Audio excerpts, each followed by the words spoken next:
সবুজ চাইনিজ সবজিতে ঢেকে গেছে বিস্তীর্ণ ক্ষেত। বন্ধক নেওয়া জমিতে হয়েছে বাম্পার ফলন। মানিক হোসেনের নিজের জমি না থাকলেও ভাড়া করা জমিতেই চায়না সবজি চাষ করে তিনি দেখিয়েছেন উদ্যোক্তা হওয়ার জন্য বড় পুঁজি নয়, দরকার বড় ভাবনা আর শ্রম। প্রতি মাসে তিনি আয় করছেন প্রায় লাখ টাকা। এখন এই পুঁজিতে থেকে আস্তে আস্তে মোটামুটি চলার মতো অ্যাবালিটি মাসে 70-80 হাজার টাকার মতো ইনকাম আসে সম্পূর্ণ খরচপাতি বাদ দিয়ে। গাজীপুরের কোনাবাড়ির বাসিন্দা মানিক হোসেন গেল 1 বছর ধরে কালিয়াকৈর উপজেলার লতিফপুর এলাকায় 6 বিঘা জমি ভাড়া নিয়ে চাষ করছেন বিদেশি বিভিন্ন প্রজাতির চায়না সবজি। প্রতি বছর জমি ভাড়া বাবদ মালিককে দিতে হয় 1 লাখ টাকা।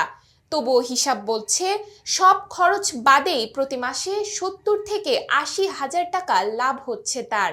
সামনে প্রজেক্ট আরো বড় করার চিন্তা ভাবনা আছে, জমি নিয়ে আরো দু একটা প্রজেক্ট বাড়াবো আর কি, এই চিন্তা ভাবনা আছে। সামনে জায়গা দেখতেছি, কিন্তু ওইরকম ভাবে মিলতেছে না। বছরে 6 মাস পানি থাকে আর 6 মাস পানির নিচে এই উপরে থাকে। এই জমি কামো না, একবারে 12 মাস জানি পানি ছাড়া থাকে, ওই জমিতে ফসল করবো। জমি জুড়ে শোভা পাচ্ছে লেটুস পাতা, চাইনিজ পাতা, বানচিং সহ 8 ধরনের চায়না সবজি। রোপণের 1 থেকে 1.5 মাসের মধ্যেই বাজারজাত করা যায় এসব ফসল। ঢাকার বাজারে এসব সবজির দাম কেজি প্রতি প্রায় 1000 থেকে 1500 টাকা। দেশীয় বাজারে চাহিদা বাড়ায় উৎপাদনের পাশাপাশি আয়ের পথও মজবুত হচ্ছে বলে জানালেন এই কৃষক। এখানে সব চাইনিজ আইটেম, স্যালারি আছে, সালাদ পাতা আছে, পেঁয়াজ পাতা আছে, তারপরে পুদিনা পাতা আছে, ব্যাসিলিক পাতা আছে, তারপরে ওই থাই পাতা, লেমন গাছ আছে।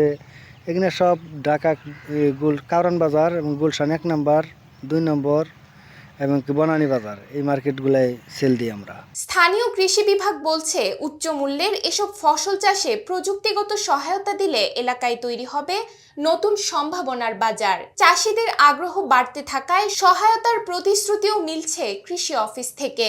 আমাদের পক্ষ থেকে কারিগরি যে সহায়তা, পরামর্শ প্রদান, সেগুলো আমরা করছি। ওনার মাঠ আমরা প্রায় ভিজিট করি, সবসময়ই আমাদের নজরদারিতে আছে এবং আমরা প্রয়োজনীয় পরামর্শ প্রদান করছি। এর বাইরে ওনাকে আমরা ভবিষ্যতে আমরা চিন্তা করছি যে ওনাকে প্রয়োজনীয় পরামর্শের জন্য প্রশিক্ষণের ব্যবস্থা করব। এর বাইরে যদি আমাদের কাছে কোনো কৃষক এরকম চাইনিজ সবজি আবাদ করতে চান, আমাদের কাছে আসলে আমরা প্রয়োজনীয় যে সহযোগিতা বা পরামর্শ বা প্রশিক্ষণ সেটার ব্যবস্থা করতে পারবো। চায়না সবজি চাষের সাফল্যের এই গল্প যেন নতুন দিগন্ত। কৃষকদের আগ্রহ, বাজার চাহিদা ও সরকারি সহায়তা সব মিলিয়ে কালিয়াকৈরের এই সাফল্য গ্রামীণ অর্থনীতিতে এনে দিচ্ছে নতুন আশার আলো। গাজীপুর থেকে কামাল হোসেন বিপ্লবের পাঠানো তথ্যচিত্রে ডেস্ক রিপোর্ট, নুসরাত তালবিয়া।